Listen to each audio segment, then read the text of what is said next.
बिस्मिल्लाहिर्रहमानिर्रहीम। अस्सलाम वालेकुम my dear students. I hope आप सब बिल्कुल ठीक होंगे। आज जो हमारा टॉपिक जिसको हम डिस्कस करेंगे वो है conventions for indicating business. So topic बहुत इंपॉर्टेंट है कंसेप्चुअल पॉइंट ऑफ व्यू से देखा जाए तो टॉपिक का नाम है conventions conventions for indicating indicating units. तो जब भी बच्चे आप यूनिट्स को इंडिकेट करते हो या कहीं पे आप यूनिट्स को लिखते हो तो यूनिट्स को लिखते हुए आपने किन बातों का ख्याल रखना होता है। तो ये हमारा टॉपिक उससे रिलेटेड है। देखिए, हम प्रीवियस क्लासेस के अंदर भी न्यूमेरिकल्स वगैरह सॉल्व करते हैं। हमने न्यूमेरिकल्स किए, हम मुख्तलिफ किस्म की कैलकुलेशंस करते हैं जिनके अंदर हमने यूनिट्स को लिखना होता है। लेकिन हम यूनिट्स को लिखते हुए कुछ इंपॉर्टेंट पॉइंट्स हैं जिनका ख्याल नहीं रखते, लेकिन उनका ख्याल रखना बहुत ज़रूरी होता है।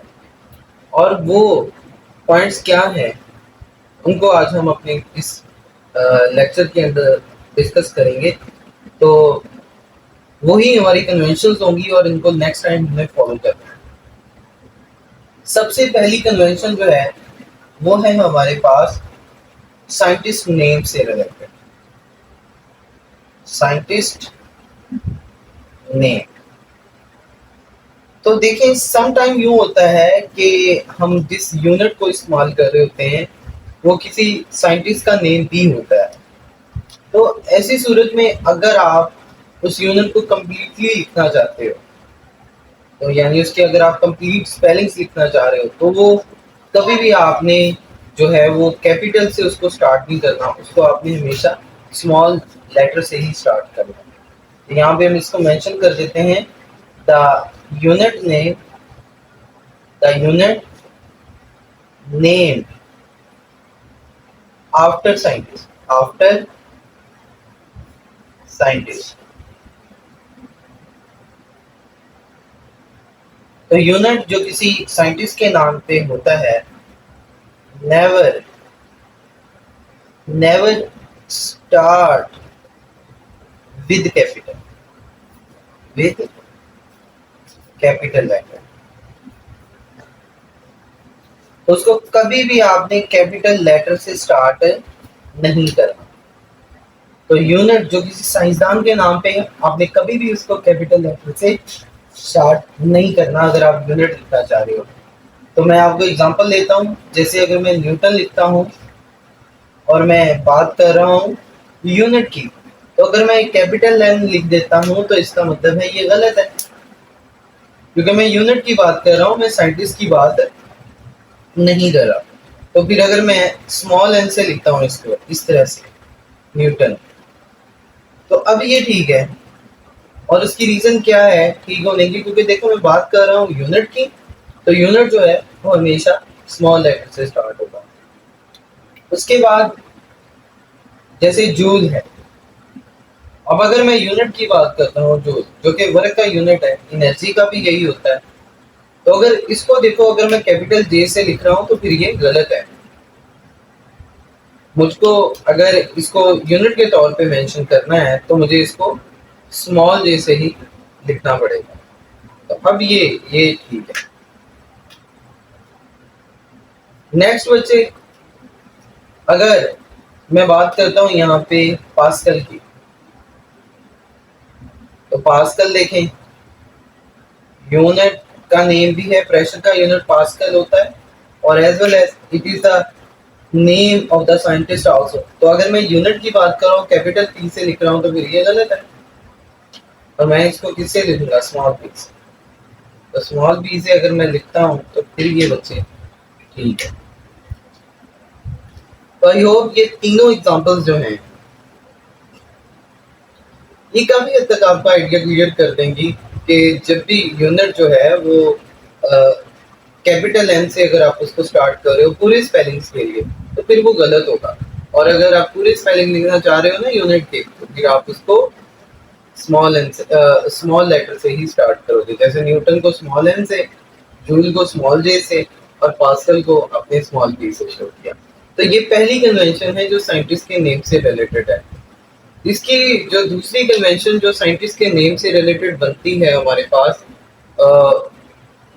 वो ये है कि अगर साइंटिस्ट का नेम है और आप उसके पूरे स्पेलिंग लिखने की बजाय आप उसका सैंपल बनाना चाह रहे हो, तो सैंपल कैसे बनाएंगे? आप ये करेंगे कि उसके नेम का जो पहला लेटर है उसको एज ए कैपिटल आप यूटिलाइज करोगे, तो उसका नेम का पहला लेटर एज अ कैपिटल जो है वो वहां पे यूनिट के तौर पे इस्तेमाल हो जाएगा। ठीक है, तो हम यहाँ पे लिखते हैं कि the unit, the symbol of the unit,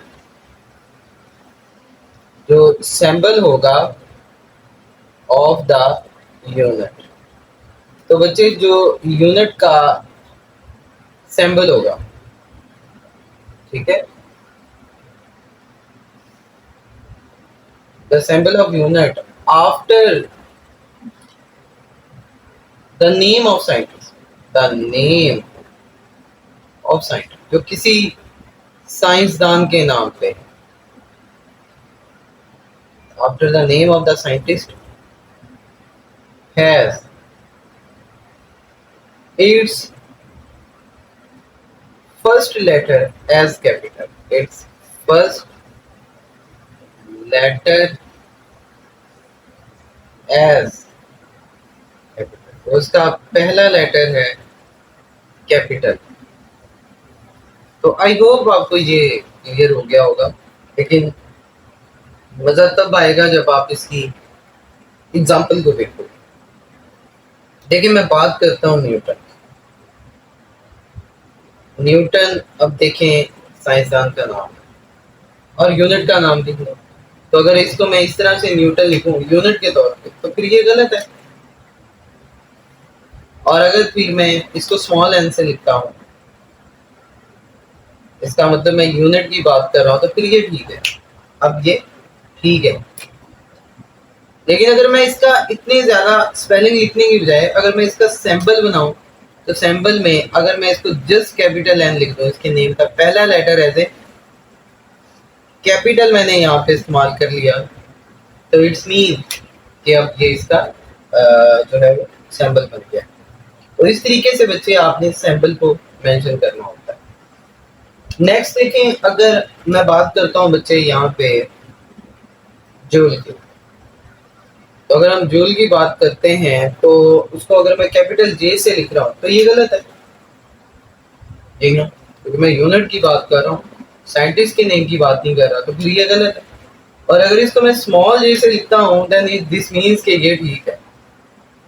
अब ये ठीक है, ओके। और अगर मैं इसका जस्ट सैंपल लिखना चाहूँ तो फिर मुझे यहाँ पर इसको एज ए कैपिटल जे लिख दूंगा, तो ये इसका क्या हो जाएगा, इसका सैंपल बन जाएगा। तो इस तरीके से हमने देखा कि साइंटिस्ट के नेम से रिलेटेड अगर यूनिट्स हों तो उनको लिखते हुए हमने किन बातों का ख्याल रखना होता है। अब हम अगली प्रॉपर्टी पे जाएंगे जो कि पंक्चुएशन मार्क से रिलेटेड हमारी प्रॉपर्टी है। तो तीसरे नंबर पे अब हम बात करेंगे पंक्चुएशन मार्क। पंक्चुएशन मार्क,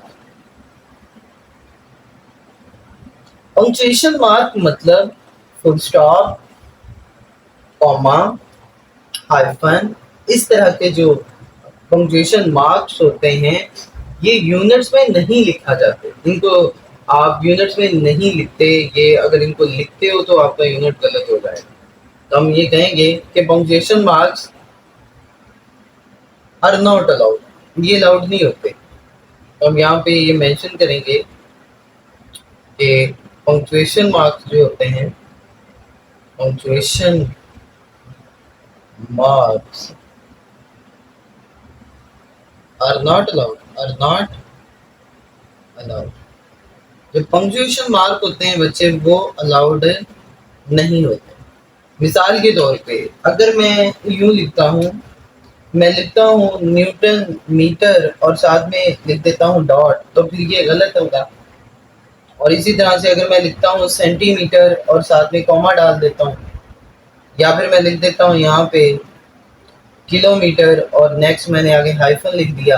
तो ये तीनों जो हैं ये यहाँ पे गलत है, ये भी गलत, ये भी गलत, ये भी गलत। रीजन वाई यहाँ पे आपने डॉट लगा दिया, फुल स्टॉप लगा दिया जो कि अलाउड ही नहीं है, यहाँ पे आपने कॉमा लगा दिया अलाउड ही नहीं है, और यहाँ पे आपने हाइफन लगा दिया जो कि अलाउड ही नहीं है। तो किसी सूरत भी पंक्चुएशन मार्क्स जो हैं बच्चे वो अलाउड नहीं होते। अब इसकी नेक्स्ट प्रॉपर्टी जो है वो रिलेटेड है सिंगुलर और प्लूरल से रिलेटेड। तो नेक्स्ट प्रॉपर्टी जो है हमारी प्रॉपर्टी नंबर 4 वो ये है प्लूरल वैल्यूज।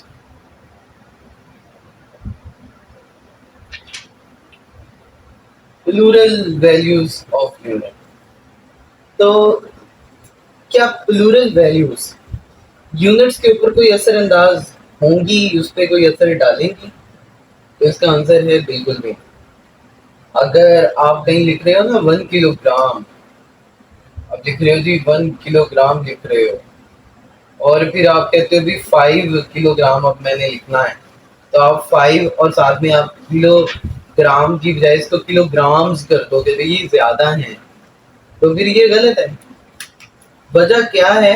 वजह से वेरी सिंपल है कि यूनिट्स होते हैं ना ये प्लूरल नहीं होते, ये हमेशा सिंगुलर होते हैं। तो ठीक है ना, ये बात आपने याद रखनी है कि यूनिट्स जो हैं आर ऑलवेज सिंगुलर। तो ये हमेशा क्या होते हैं? सिंगुलर होते हैं, प्लूरल नहीं होते। तो ये चीज आपने जरा आपके ज़हन में रखना है। तो ये हमारा चौथा पॉइंट था। अब नेक्स्ट पॉइंट जो होगा वो हमारा स्पेसिंग से रिलेटेड होगा, मतलब कब हमने स्पेसिंग देनी है और कब हमने स्पेसिंग अप्लाई नहीं करनी। तो नेक्स्ट पॉइंट जो है हमारा पांचवा point, this is about spacing. Spacing का पॉइंट है जी। तो मेंशन करेंगे हम यहाँ पे कि अगर एक नंबर है और यूनिट है तो दोनों के दरमियान में एक स्पेस होनी चाहिए। There must be one space between number and number और यूनिट के बीच में स्पेस होनी चाहिए। तो there must be one space, there must be one space between the number and unit.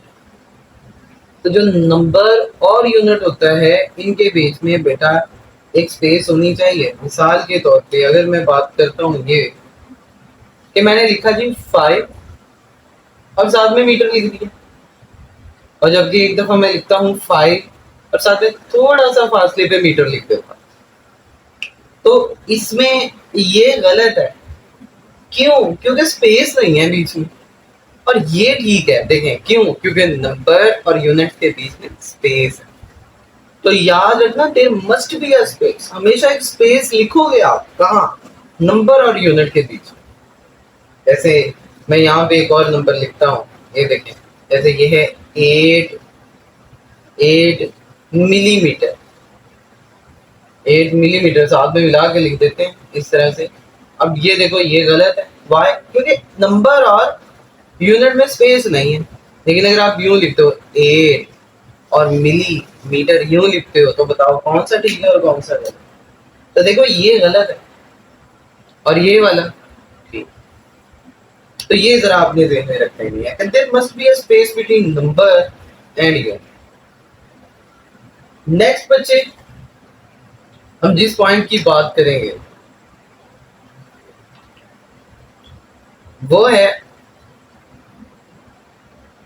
कि अगर आपके पास बेस यूनिट्स का कॉम्बिनेशन है, यानी आपके पास बेसिक यूनिट्स हैं, बुनियादी यूनिट्स हैं, मतलब जिनमें आपकी प्रीफिक्सेस के अलावा मैं बात कर रहा हूँ।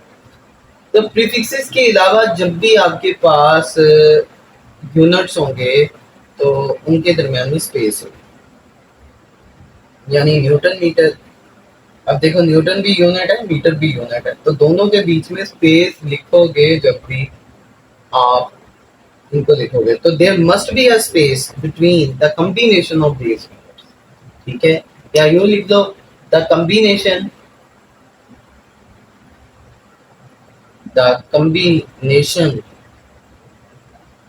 Of units are one space apart. तो जो कॉम्बिनेशन होता है ना यूनिट्स का, उनके बीच में स्पेस होनी चाहिए। मिसाल के तौर पे मैं यहाँ पे लिखता हूँ न्यूटन मीटर जोड़ के लिख दिया, और यहाँ पे लिखा न्यूटन, थोड़ा सा स्पेस के बाद लिख देता हूँ मीटर। इस तरह जूल पर सेकंड मिला के लिख दिया। लेकिन अगर इसको थोड़ा सा स्पेस के साथ लिखते हैं जूल पर सेकंड, तो बताइए अब इनमें से ठीक कौन कौन सा है। तो देखो ये गलत है, क्यों? स्पेस नहीं है बीच में। ये भी गलत है, क्यों? स्पेस नहीं है बीच में। ये ठीक है क्योंकि स्पेस है, और ये भी ठीक है because there is a space between. तो याद रखो स्पेसिंग के केस में ये बड़ी इंपॉर्टेंट बात है कि जब भी हमारे पास यूनिट्स का कॉम्बिनेशन होगा तो उनके दरमियान में स्पेस नहीं कोई भी होगी। तो ये जरा आपने अपने माइंड में रखो। लेकिन सपोज अगर ऐसा हो जाए कि प्रीफिक्सेस आ गई हैं, प्रीफिक्स किसी यूनिट के साथ लगी है, तो उसके बीच में स्पेस नहीं होनी चाहिए। मिसाल के तौर पे जैसे सेंटीमीटर है, अब सेंटी प्रीफिक्सेस है, मीटर यूनिट है, तो इन दोनों के दरमियान में स्पेस नहीं होनी चाहिए। अगर इनके बीच में स्पेस लिखेंगे फिर वो गलत कंसीडर होगा। तो देखें यहाँ पे कि there there must be there must be no space. There must be no space between the number between the prefixes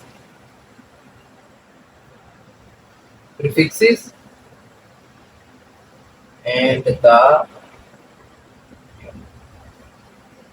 prefixes और यूनिट में स्पेस नहीं होनी चाहिए। ये जरा आपने अपने माइंड में रख लिया, ठीक है। अब इसको करते हैं, इसकी एग्जांपल आपको देते हैं। जैसे यहाँ पे देखें, अगर मैं लिखता हूँ सेंटीमीटर, और अगर इस तरह मैं लिख देता हूँ सेंटी अलग और मीटर अलग, थोड़ा फासले में, इन्हें ठीक कौन है गलत कौन है? तो देखिए ये गलत है, क्यों? क्योंकि आपने बीच में स्पेस लिख दी है, और ये ठीक है क्योंकि देखो प्रीफिक्स और यूनिट के बीच में स्पेस नहीं है। तो ये बस आपने ध्यान में रख लेना है। जैसे मिसाल के तौर पे मैं बात करता हूँ किलोमीटर की, अब किलो और मीटर को अलग अलग लिख दिया, और यहाँ पे किलोमीटर को साथ साथ में लिख दिया। अब कौन सा ठीक है कौन सा गलत? तो ये वाला गलत है, वाई? क्योंकि बीच में स्पेस है, और ये वाला ठीक क्योंकि ये बिना स्पेस है। तो ये चीजें जरा आपने अपने माइंड में रखनी है कि प्रीफिक्स और यूनिट के बीच में स्पेस नहीं होनी चाहिए। तो स्पेसिंग के ये केसेस थे जिनको आपने देखा। अब मेरा आपसे एक क्वेश्चन है कि हमारे पास ये एक नंबर है, मैं ये मेंशन करता हूँ 15 सेंटीमीटर। अब ये हमारे पास एक नंबर है, तो बताइए कहाँ कहाँ पर स्पेस होनी चाहिए, कहाँ कहाँ पे स्पेस होनी चाहिए और कहाँ कहाँ पे स्पेस नहीं होनी चाहिए, ये अब आप मुझे बताएंगे। तो इसको बताने के लिए आप कमेंट सेक्शन इस्तेमाल कर सकते हो या फिर आप मेरा फेसबुक पेज जो है उस पर विजिट करके आप इसका आंसर कर सकते हो। ठीक है, तो बच्चे नेक्स्ट जो है, नेक्स्ट प्रॉपर्टी हमारी प्रीफिक्सेस से रिलेटेड है। तो प्रीफिक्सेस से रिलेटेड हमारी नेक्स्ट प्रॉपर्टी है, I think it is property number 4 और ये प्रीफिक्सेस से रिलेटेड है। याद रखें, compound prefixes are not allowed, यानी आप कंपाउंड प्रीफिक्सेस नहीं लिख सकते। मिसाल के तौर पे माइक्रो माइक्रोमीटर कहना या मिली मिलीमीटर कहना या सेंटी सेंटीग्रेड कहना, सेंटी सेंटीमीटर कहना, तो ये गलत है। तो प्रीफिक्सेस में आप ये लिखोगे कि compound prefixes are not allowed. Compound prefixes compound prefixes are not allowed, are not compound prefixes allowed नहीं होती। मिसाल इसकी क्या है? मिसाल इसकी यही है कि अगर आप लोग यहाँ पे 3 मिलीमीटर कहते हो तो ये गलत है। इसको यूं लिखना पड़ेगा कि आप मिली मिली को मिला दो तो ये बन जाएगा 3 माइक्रोमीटर। अब ये ठीक, तो ये गलत है। क्यों? मिलाकर लिख रहे हैं, अकेला अकेला लिख रहे हो, और यहाँ पे ये अलाउड है क्योंकि आपने उनको मिला दिया, इकट्ठा कर दिया। एक और एग्जांपल देखते हैं। मिसाल के तौर पे मैं कहता हूँ 4 किलोग्राम। अब ये गलत है। क्यों?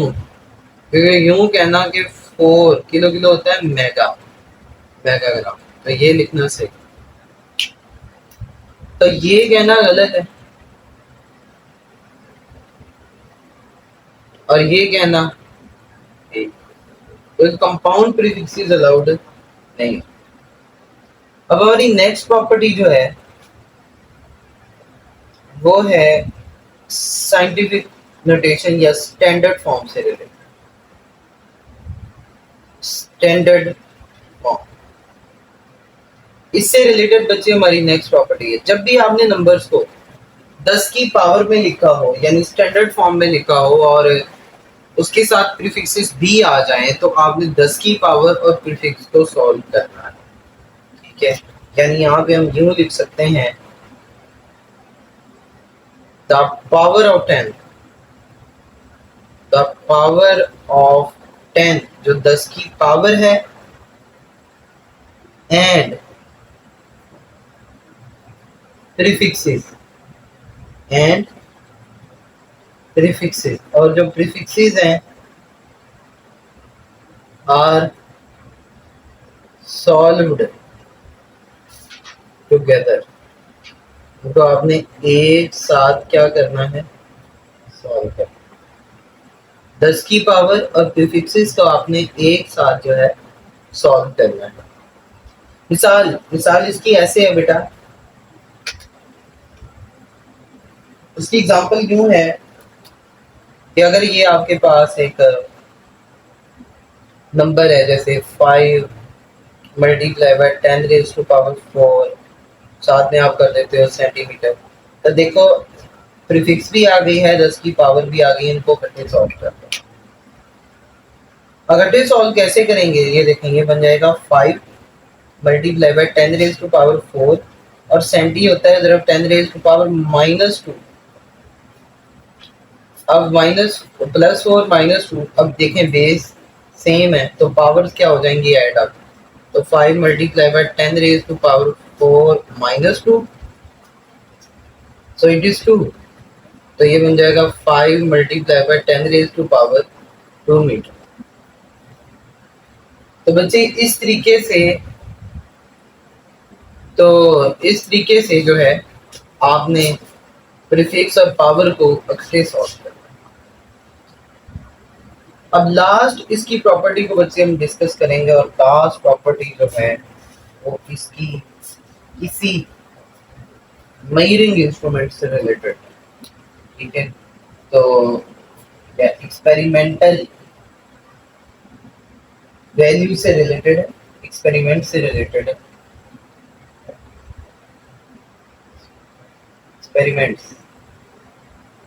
तो याद रखो जब भी आप कोई एक्सपेरिमेंट करते हो तो वहां पे आप कोई ना कोई डिवाइस इस्तेमाल करते हो। मिसाल के तौर पे मैं कहता हूँ कि मैंने किसी एक्सपेरिमेंट में इस्तेमाल किया है, फर्ज करें मैंने इस्तेमाल कर लिया जी वर्नियर कैलिपर। वर्नियर कैलिपर मैंने इस्तेमाल कर लिया। अच्छा, अब ये जो वर्नियर कैलिपर्स है, अब हमारे पास जो वर्नियर कैलिपर होता है बच्चे, इसका मेजरिंग ये वैल्यूज को मेजर करता है किसके अंदर, मिलीमीटर के।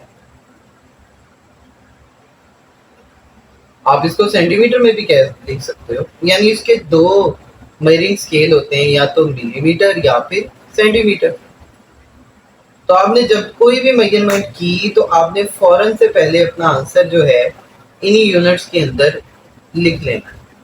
तो आपने अपनी वैल्यू, फॉर एग्जांपल मैं ये फर्ज करें कि एक ब्लॉक है तो उसकी लेंथ मेजर करना चाह रहा हूँ, तो मैंने पूरा प्रोसीजर इसके ऊपर अप्लाई किया और मैंने इसकी लेंथ मेजर कर दी।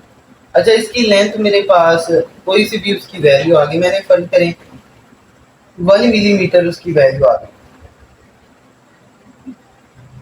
या 0.1, तो एक एग्जाम्पल है, कुछ भी आप कह सकते हैं। मिसाल के तौर पे आप कहते हो इसकी वैल्यू 0.1 मिलीमीटर आती, तो आपने आंसर पहले इसके अंदर आपने फौरन से पहले मेंशन कर दिया। अब आपने इसके अंदर जब ये वैल्यू मेंशन कर ली है, लेकिन जब आप बाद में उसकी कैलकुलेशन करने लगे हो, आप कैलकुलेशन में इस वैल्यू को पुट करना चाह रहे हो, तो याद रखना आपको सबसे पहले इसको कन्वर्ट करना पड़ेगा। You have to convert it, किसमें, आपको इसको कन्वर्ट करना पड़ेगा किसी ऐसा यूनिट में, इसके स्टैंडर्ड ऐसा यूनिट में कन्वर्ट करना पड़ेगा। और ऐसा यूनिट में लेंथ का यूनिट मीटर होता है, मिलीमीटर नहीं होता, तो आपको मिली को खत्म करना पड़ेगा।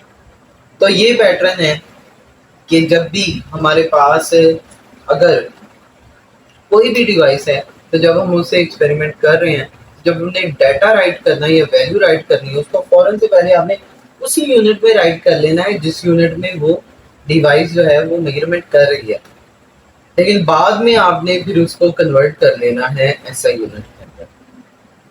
तो मेरे बेटे ये हमारा टॉपिक था, कन्वेंशंस और इंडिकेटिंग यूनिट्स। आई होप आप इसको अच्छे से इसकी प्रैक्टिस करोगे, इसको अच्छे से आपने याद कर लेना है बेटा। एमसीक्यूज पॉइंट ऑफ व्यू से बहुत इंपॉर्टेंट है, इसमें से एमसीक्यू आ सकते हैं, और ये सारे रूल रेगुलेशंस जो हैं यूनिट्स के, ये आपके फिंगर टिप पे होते हैं। तो बहुत सारी दुआएं बेटा आपके लिए, अल्लाह अल्लाह ताला आपको बहुत अच्छे नंबरों से कामयाब करें। अल्लाह ताला आपका हामी नासिर हो, हमेशा कामयाब रहें, खुशबख्त रहें बेटा। अल्लाह हाफिज़, wish you all the best. Allah.